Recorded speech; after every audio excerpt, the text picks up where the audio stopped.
Hello everyone. आप सबका स्वागत है आपके अपने ही channel cake for you by Yashika में। आज बना रही हूँ मैं ऐसा केक जिसमें मेरे कस्टमर को चाहिए चॉकलेट भी और पाइनएप्पल का टेस्ट भी। आवाज मेरी थोड़ी सी खराब लग रही होगी आपको, क्योंकि मेरा गला थोड़ा सा खराब है। इस केक का वेट हाफ केजी है और हमेशा की तरह ही ना मैंने 6 इंच का मोल्ड लिया है स्पॉन्ज को बेक करने के लिए, और 150 ग्राम प्रीमिक्स के साथ में मैंने ये वाला स्पॉन्ज बेक किया है।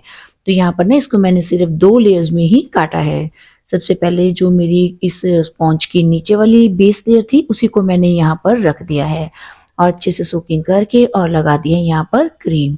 अब कस्टमर को चाहिए थी 2 टेस्ट एक ही केक में। तो जब आपके पास ऐसा ऑर्डर आता है तो वहां पर आपको वेट भी बैलेंस करना होता है कि वेट भी ओवर ना जाए, और आपको उसके एक्स्ट्रा चार्ज भी लगाने होते हैं, क्योंकि हम एक ही केक में 2 फ्लेवर ऐड कर रहे हैं। कस्टमर की डिमांड पर ही मैंने स्पॉन्ज को वनीला फ्लेवर में बनाया था। और यहाँ पर आप देख सकते हैं कि मैंने बीच में चॉकलेट गनाश डाली है और उसके ऊपर मैंने पाइनएप्पल के छोटे छोटे पीसेस जो हैं उनको चॉप करके डाल दिया है। यहाँ पर मैंने गनाश के साथ में जो क्रश डाला है वो भी पाइनएप्पल फ्लेवर का ही डाला है। और यहाँ पर चोको चिप्स मैंने ऐड नहीं किए। जैसा कि आप देखते हैं चॉकलेट केक में मैं चोको चिप्स भी ऐड कर देती हूँ। सो यहाँ पर हमने चोको चिप्स को पाइनएप्पल के साथ में रिप्लेस कर दिया है।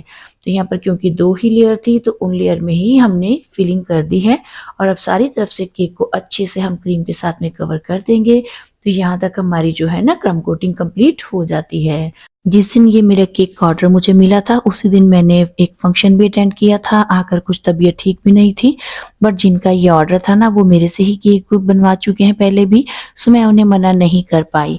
और बहुत ही ना शॉर्ट पीरियड में मुझे ये केक बनाकर देना था, तो जल्दी जल्दी में ना माइंड में कुछ डिज़ाइन भी नहीं समझ में आता कि हम क्या बनाएं। तो बस यहाँ पर आप देख सकते हैं कि जो फाइनल फ्रॉस्टिंग करने के लिए मैंने ब्लू एंड वाइट कलर की क्रीम के साथ में इस केक को कवर किया है। और हमेशा ही की तरह इस बार भी ऊपर वाले पार्ट को मैंने पैलेट नाइफ से और साइड्स को मैंने स्क्रैपर के साथ में स्मूथ फिनिशिंग दी है।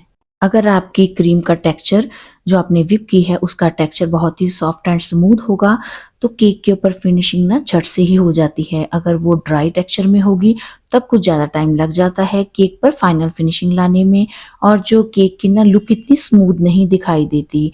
तो आप कोशिश कीजिए कि क्रीम को जब भी विप करें स्मूथ विप करें। अब इसके बाद में केक के टॉप पार्ट को ना मैंने गनाश के साथ में ही कवर कर दिया है, क्योंकि ये हमारा 2 फ्लेवर का केक है। तो इसके बाद में आज मैंने ड्रिपिंग नहीं बनाई है, बस यहाँ पर फ्री हैंड ही इसके ऊपर हमने नेचुरल ड्रिपिंग कर दी है। और इसके बाद में अब फाइनल डिज़ाइन बनाने के लिए मैं आज यूज़ कर रही हूँ बास्केट वाली नोज़ल का। बहुत टाइम के बाद में ही ना आज मैंने बास्केट नोज़ल का यूज़ किया। जैसे ही गनाश थोड़ा सा केक के ऊपर सेट हो गया था फ्रिज में रखने के बाद में मैंने इस पर काम स्टार्ट कर दिया था। आज मैंने नोज़ल को ना कपलर के साथ में लगाया है। एक ही पाइपिंग बैग पर अलग अलग नोजल के साथ में आप ये कपलर से काम कर सकते हैं। यहाँ पर भी मैंने ना एक ही क्रीम के साथ में अलग अलग डिजाइन बनाना था, सो मैंने कपलर का यूज किया। ये आपको ऑनलाइन भी मिल जाती है और जहाँ से आप केक बनाने का सामान खरीदते हैं वहां पर भी आपको इजीली अवेलेबल हो जाती हैं। तो बस इसी के साथ में बास्केट नोजल के साथ में ना मैंने इस तरीके से हॉरिजेंटल एंड वर्टिकल लाइंस लगाते हुए बस ऊपर का केक का टॉप पार्ट का डिजाइन तैयार कर दिया है। तो आज मुझे लगा था कि बास्केट नोजल का यूज करना है और माइंड में जो आया मैंने जल्दी जल्दी वही डिजाइन यहाँ पर टॉप पार्ट पर भी डाल दिया था। और अब केक के टॉप पार्ट की बाउंड्री पर भी ना मैं इसी बास्केट नोजल के साथ में ही डिजाइन बना रही हूँ। बस आपने पाइपिंग बैग को जिगजैग मोशन में घुमाते हुए इस तरीके का ये डिजाइन बना लेना है।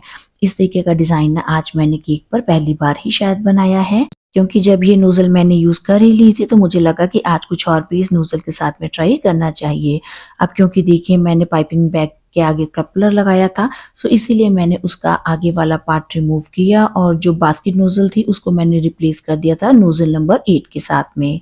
सो कपलर यूज करने का सबसे बड़ा बेनिफिट यही होता है कि आपको पाइपिंग बैग में से नोजल को निकालने के लिए सारी क्रीम नहीं निकालनी पड़ती, बस आगे से ही आपने कपलर का यूज करते हुए नोजल चेंज कर देनी है। तो यहाँ पर इसके बाद में ना मैंने नोजल नंबर 8 के साथ में छोटे छोटे डॉट्स बनाते हुए ये डिजाइन टॉप पार्ट पर जो फ्रिल बनाई थी ना उसके ऊपर बना दिया, और बॉटम में भी मैंने सेम नोजल के साथ में ही डिजाइन बना दिया था। तो इस तरीके से आज वाला डिज़ाइन जो है मेरा नोज़ल वर्क कंप्लीट हो गया था केक के ऊपर। अब जो साइड पर भी डिज़ाइन था वो भी हमारा ऑलमोस्ट कंप्लीट हो गया है और जो टॉप पार्ट था ना वो बीच में जो हमने चेक बनाए हैं मुझे लगा कि वो कुछ खाली लग रही हैं, तो कुछ टाइम सोचने के बाद में अब इन पर क्या किया जाए, इस तरह खाली भी नहीं छोड़ना चाह रही थी। तो मैंने जस्ट यहाँ पर ना गोल्डन ग्लिटर का यूज़ किया और ये जो चॉकलेट वाला पार्ट बीच में से विजिबल था उसके बीच में मैंने थोड़ी-थोड़ी ना गोल्डन ग्लिटर को ऐड कर दिया। इस तरीके से केक की लुक आ गई और सेंटर में लगा दी मैंने एक हार्ट शेप की चॉकलेट। इतना करने से ही ना केक का डिज़ाइन जो है वो एनहांस हो गया था। तो अब आप बताइएगा कि आपको ये केक का डिज़ाइन जो मैंने जल्दी-जल्दी में बनाया है कैसा लगा? अगर वीडियो पसंद आए तो लाइक करने में कंजूसी मत कीजिएगा और चैनल पर पहली बार आए तो सब्सक्राइब ज़रूर कीजिएगा, नोटिफ़िकेशन का बेल बटन प्रेस करना भी मत भूलिएगा। तो मैं जल्दी ही मिलूँगी केक डेकोरेशन की एक और नई वीडियो में। Till then bye bye, thanks for watching.